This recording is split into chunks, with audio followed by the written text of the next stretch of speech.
So without wasting any more time, Steve?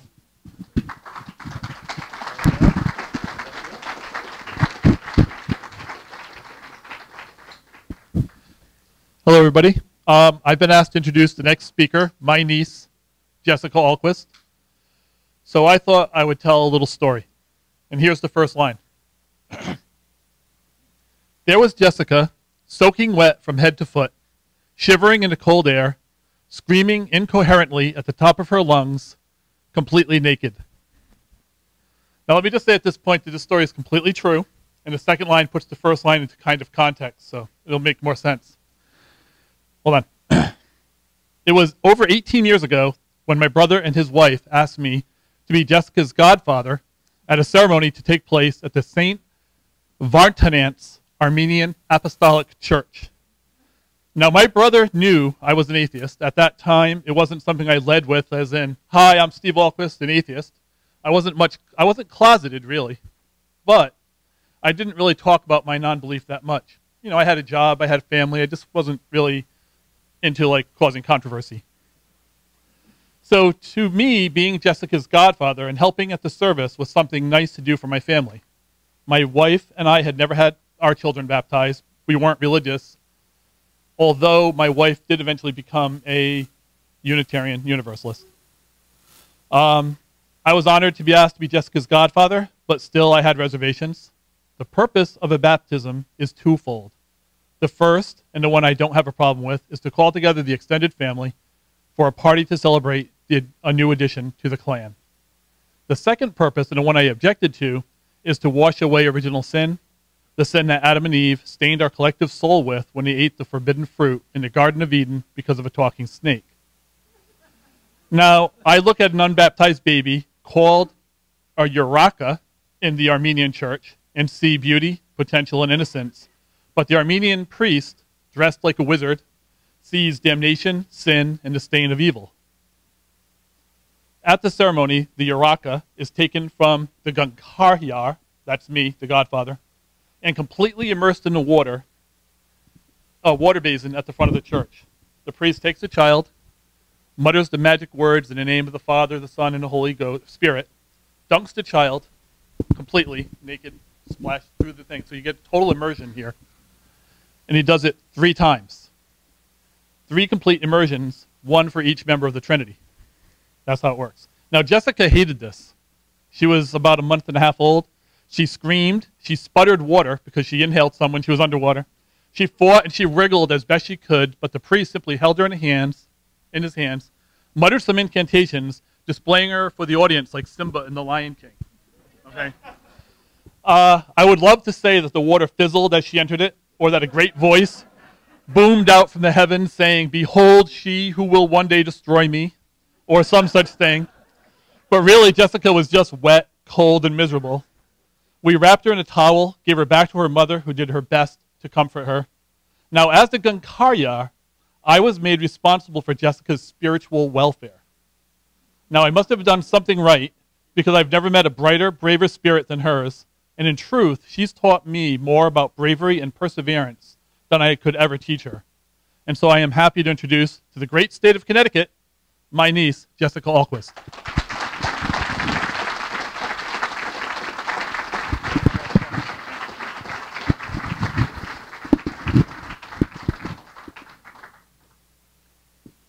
That's definitely the most interesting introduction I've ever had.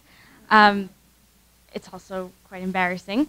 I don't usually talk about my background too much, but I did come from a Catholic family, and most of Rhode Island's Catholic, actually. You didn't see Rhode Island up there on the New England states with the least religion. So that is part of my background, and I think it's important that people do share, you know, personal stories about their faith and how they came to be where they are today. And some of you have probably heard my story before. As a sophomore in Rhode Island, a public school, I led a fight against a prayer mural, which was displayed in my school's auditorium. After months and months of meetings to discuss the issue publicly, my school decided to keep the prayer up. At this point, I had to make a decision. I could either continue to let my rights, our rights, be violated, or I could stand up for what I know is right and file a lawsuit. I was represented by the American Civil Liberties Union in a lawsuit, Ahlquist versus the city of Cranston, which is my hometown. In January of 2012, I won that lawsuit, which put me in the limelight. People in my community and all over the country took to social media to threaten me with death and rape and wish terrible things upon my family. Things became so awful at school that the city decided to provide me with police escorts to and from my classes throughout the day. 6 local flower shops refused to send me flowers. My representative called me an evil little thing, and the singer, Meatloaf, blamed me for the deterioration of the country. But I had won the lawsuit. I had won the lawsuit, though, and the prayer was permanently removed from the school for good. Actually, recently, they put up a new mural, a secular mural, and it coincidentally comes from the class who donated the original mural, and they wanted to put it up as a 50th class reunion gift. They were going to refurbish the old one until I spoiled their plans, I guess. But so now this one is secular, but the original copy they had made had a couple of typos in it, so they had to get it fixed. Find that. Also, I wasn't invited to the unveiling ceremony. Typical. So with the controversy surrounding my lawsuit, and specifically surrounding me, I began receiving a lot of attention from the media. I was interviewed by the New York Times, and that article made the front page. The editors of the New York Times also decided to write an editorial on the issue, agreeing with my position. I was even invited to do a live interview on CNN. And eventually my story broke international news, and several articles were published in the London Times, and I was interviewed by a student magazine in Germany. Now first let me say that I never expected my story to blow up like this. People have tried to claim that I began this whole adventure with the intention of being surrounded by attention. I can assure you that this is far from the truth. I have always been very shy and very quiet, and I was always afraid to share my thoughts and opinions with people. In fact, I've always hated public speaking. When I attended the first public meeting held by the school committee, I had no intention of giving public comment. When I heard the nonsense that people were spewing, though, I felt that I had a duty to defend our rights. That night, I presented myself as an atheist student, and although I was afraid, I realized that night how good it felt to proudly declare that I was an atheist and to just say that I won't tolerate my rights being violated. That same night, I gave my first interview. A local news channel put a video camera in my face and started asking me questions about my views and why I hold them. I answered the questions the best I could, but this being my first interview, I wasn't entirely sure how to present myself. I was really just being interviewed because I had openly announced myself as an atheist. People believe atheism to be so rare and unusual that in a lot of places in this country, just saying that you're an atheist is a controversial and newsworthy enough thing to warrant an interview. Over time, I had lots of practice doing interviews. By the time I was on CNN, I was quite comfortable answering questions and had learned how to speak with more authority. I went from saying things like, well, I guess I kind of feel like it's wrong, to this is absolutely illegal and needs to be removed. Last year, I spoke in an area right outside of Chicago at several public schools for Constitution Week. A legal organization had brought me to speak 9 times in 2 days and share my experiences with defending the Constitution. When the schools found out that I was an atheist, they sent home permission slips to parents, and the local conservative group sent out an action alert to their members telling them to call the schools and ask me not to speak there. Kids needed permission slips to listen to me talk. Okay? I was still able to speak at the schools, but the principals gave disclaimers before I was able to speak. The views of the speaker today are not necessarily the views of this high school. The views of the law and the country's history are not the views of this high school. However, what I talked about was far from controversial to anyone who actually understands American history and law, but of course the media had a field day with it. I was in Chicago for 2 days, and in that time period at least 5 or 6 articles were written about me speaking there.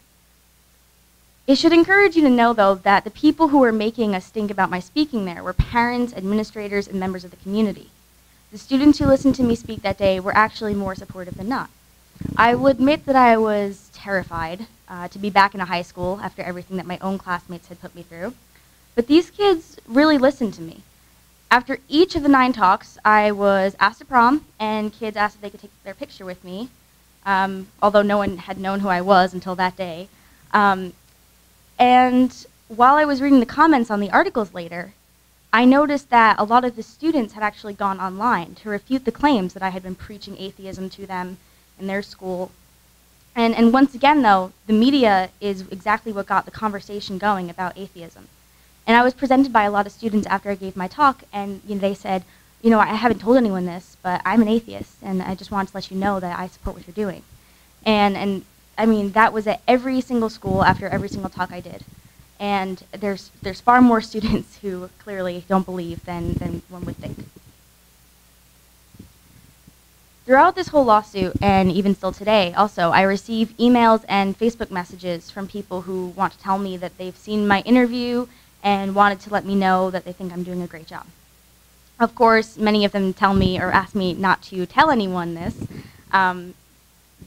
They fear for what repercussions it would have, I guess. And I have also gotten countless messages from people saying that they were closeted atheists and were so inspired by seeing someone so young stand up for what they believe in that they've decided to come out. And better still even, many people admitted to me that I had gotten them to question their beliefs for the first time. Now, I was wondering what it was about my case that made people decide to actually start thinking. I believe that it was the way which secularism was presented in my case. I was just a normal girl in high school who happened to be an atheist. And people would look at me and see a relatable person and think to themselves, if she can do it, so can I. And that is entirely true. Absolutely anyone can do what I did. People constantly say to me, wow, you're so brave and what you did was incredible. I could never do that. And, well, thank you, but I strongly disagree. When you boil it all down, all I really did was state my views in a way that people could understand and stick to them. That's what drew so much attention to me, and that's what allowed me to spread my message nationally and even internationally eventually. And I guess that's really the whole focus of my presentation today. Now, I'm not saying that we should all become media whores, but I think that the biggest aspect of my story that sets mine apart from other similar cases is the media attention it got, and the fact that I was able to show another side of atheism that contradicted the stereotype that most people have. I once had a friend tell me that when her mother found out I was an atheist, she said, oh wow, I didn't know there were atheists living in Rhode Island. And of course, it's easy to get really annoyed by the ignorance so many people have. I know I've had days where I just lose all hope for humanity. However, the thing that I have always tried to remember is that most people out there haven't consciously made the decision to hate atheists. Most people just really don't know anything about us. When I started giving interviews and speaking publicly, I tried to keep that in mind. I am not talking to atheists when I get in front of a news camera. I'm talking to the people who didn't even know that atheists could live in Rhode Island. I haven't been in the atheist community for very long, but in the time I have been an active member of it, I have noticed a few things that I think could help to better shape the face of atheism that we currently put forward to the world. Let's face it, we aren't the most popular bunch of people out there, and that's not going to change until we show society that we're normal, good people who just want to have the same rights as everyone else. I believe the best tool we have for achieving this is the media. When I speak for local secular groups, I always try to make a point of asking if they have any friends in the media. And when I say friend, I don't necessarily mean someone who agrees with an atheist position. What I mean is just every active secular group needs to have some kind of contact so that every time they are doing some kind of community project or event of some sort, there's a reporter there to cover it. I would honestly not be surprised if an article or TV broadcast thing occurred just because an atheist group was having a meeting. That's all you really have to do. And now I sound like I guess I want things to get really stirred up and crazy in the media. And like I said earlier, I don't do what I did with the intention of being thrown into the spotlight. And I didn't know it was going to happen as a result of it. But I do believe that I have realized since I've been involved in all of this, if I truly want people to accept atheists, the best way to do that is to work with the media. There are also a few things that I've learned about the media. Make sure the media knows about you, first of baseball. Every time your group is going to be doing something, send out a press release explaining what you are doing and the details on where and when that will be. Maybe no one will come, but do not stop trying, because eventually a reporter will come and cover the story and someone might find out about it. Secondly, reporters are just people. No matter how seriously a reporter takes their job and tries to stay neutral, they're probably going to have an opinion. And sometimes those opinions will show through in their questions or in their article when it's done. And if this happens, it can be discouraging, but try not to let it be, too discouraging. If it does happen, just try writing a short little piece to the paper, and hopefully they'll publish it. I know the Humanists of Rhode Island have done that. You can also practice speaking and answering questions and make sure you know what your views are. Of course, I don't mean to say that you actually don't know why you believe what you do, but when somebody asks the question, why are you part of this atheist group, you shouldn't have to take 20 minutes to explain your answer. Try writing a bunch of different questions that you might be asked and try coming up with really clear and concise answers to them. And of course, remember who you're talking to. When you do an interview for Free Thought blogs, for example, your audience is going to be atheists, so you can make the assumption that people know what you're talking about. But when you're talking about the flying spaghetti monster on the local news channel, people aren't going to understand it, and it's probably just going to upset people for some reason. Assume that your audience is conservative and religious all the time. But keep in mind that you want them to like you. Do not say anything you've ever wanted to say to conservatives, if it's not nice. Think of an interview as an opportunity to make an uninterrupted point to these people. Just make it smart and concise and to the point and very clear and simple to understand. We also want to look and sound presentable. If you're wearing a group, maybe wear your group's t-shirt. If not, wear something you wouldn't mind taking a picture in. And when you speak, be sure not to swear, obviously, or use slang terms. Every mistake we make is used against us to make us look evil, like absolutely satanic creatures, and it can be the smallest mistake. Just being flippant or sarcastic makes it easier for them to hate us. And basically, my goal is to make it much harder, if not impossible, for people to hate us. I once gave an interview in which a reporter asked me how I feel about the bullies at school. So I calmly stated that it hurt my feelings very much, but that the anger and hostility I faced came from a lack of understanding, and that I hope that we can overcome that. I later read the article, and another student had been interviewed, and their quote was, "This girl's an idiot." Well, who ends up looking like the good guy in this article? Not the person who's just throwing around names and has nothing to back their point up with. Even if the student hadn't given the dumbest response possible, it would have still been really hard to hate me based on what I said. And I believe that these things can make a difference. When I go to atheist events, there's always someone who gives a talk about the importance of coming out. And I believe that one of the most important things we can do as a movement is to come out of the closet and make sure that other atheists out there know that we're here and they're welcome. I think that it's equally important, however, if not more important, to make sure that when we talk, we're not just talking to the closeted atheists out there, but also to the people who have just never had the opportunity to learn what an atheist is. We shouldn't feel that these people are our enemies. We should feel that these people are what we maybe once were, and they deserve just as much of a chance to hear what we are and what we believe as anyone else. And I believe that by learning to use the media in a more positive way to present atheism, we're going to show the world that we're a diverse, good group of people who can flourish in society. Thank you.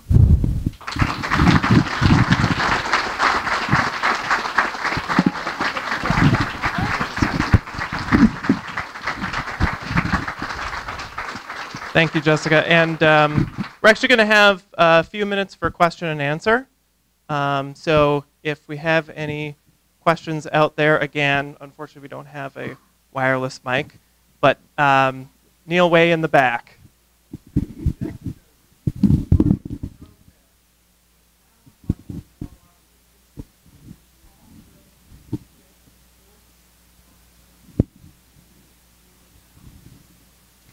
I think the most support I got came kind of after the initial fact of the argument being brought up.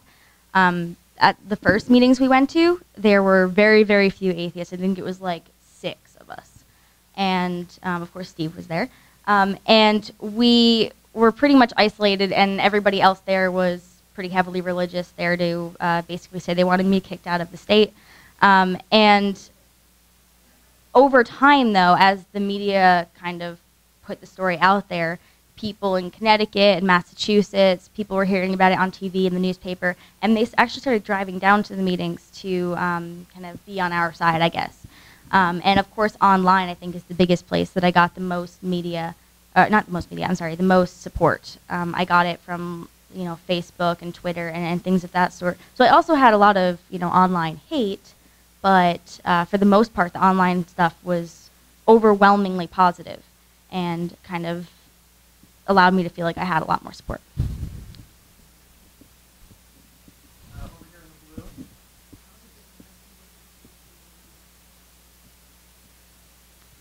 Actually, the ACLU, before I had even really been involved in anything, there was an event at the school over the summer, and a parent attended that event, and it was held in the school's auditorium. It had been rented out, and this Jewish mother saw this prayer on the wall and knew that her daughters would eventually be going to that school and was sort of disturbed by it, so she wrote a letter to the ACLU.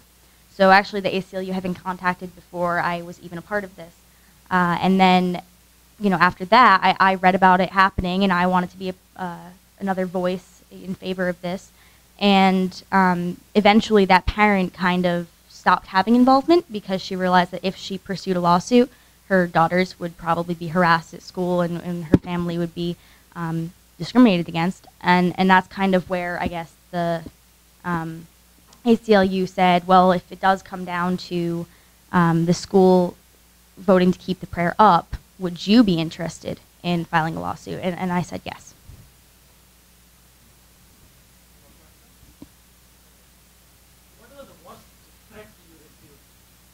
The worst what? Right. I think that there was a lot of just, you know, your typical death and rape threats, but those aren't anywhere near as bad, in my opinion, to the threats that were aimed at my family.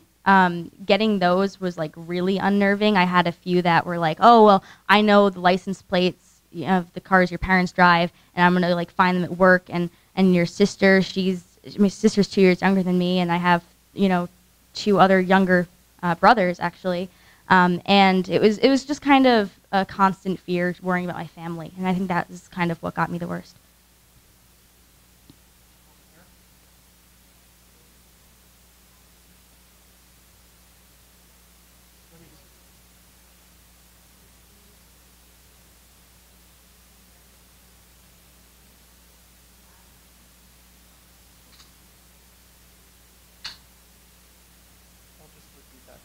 So that everybody can hear. So what was the reaction in the community to you now? That's basically what you... And, I'm sorry? And the school. Well, I'm not actually in the school anymore. I'm done with school. But I think the reaction today, I mentioned earlier that there was a new mural that was put up. And I wasn't invited to the unveiling, and I was a little bit like, you know, it would have been cool to have been invited. But it almost seems like people are just kind of trying to just kind of let everything be peaceful now. And you know, I'm supportive of that, obviously. But I think that for the most part, there was like a group of people who strongly opposed me, a group of people who strongly supported me, and then there was like this in-between group. And the in-between group, I think, in the end, was kind of feeling more like, you know, I was right. I think by the end of things, I think it didn't start out that way, but I think that by the end of things, people had sort of started understanding my position a little bit better, and most people could at least admit that I didn't deserve all of the hostility I was getting. And so I can drive through Cranston still, and I see some little signs in people's front yards where they've copied the prayer and have it in their yard. There's also like T-shirts that people printed with the prayer on them and stuff, and I think it still comes up once in a while, but I wouldn't say it's as big as an issue in the community as it once was.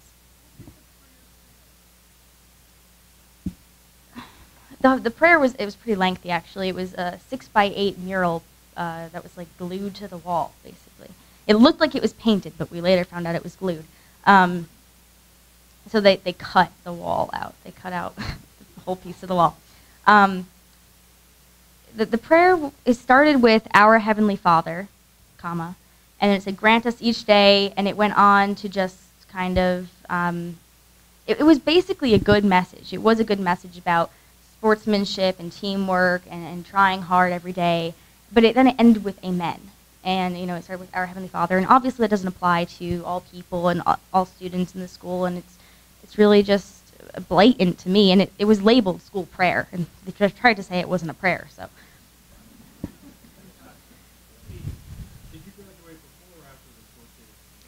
I didn't graduate from Cranston High School West. I eventually was traveling so much and speaking so much that, and also I really didn't want to be there, but I eventually just became homeschooled for the remainder of what I had to do and just graduated on my own. Also, I heard that they tried to appeal it. They did, they had a meeting to discuss whether they were going to, but they decided not to. It was a vote, it was a pretty close vote again, and it came down to, no, we're not going to do it. We want to, but we can't because we don't have any money because she took it all from us. Mind you, I got $25 from my city, which is the minimum you can possibly ask for with damages, and I haven't cashed the check. So I actually got nothing. Did you frame it? I haven't framed it, but I will.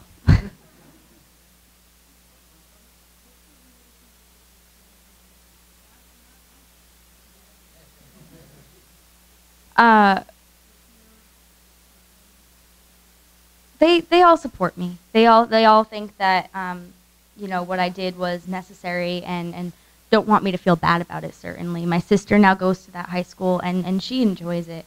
I think she's just kind of got this attitude with people where if they want nothing to do with her because of who she's related to, she doesn't really want anything to do with them anyway. So she's fine, and I think that for the most part, like I said, it's kind of died down in the community, so my parents don't really get anything at work or anything like that.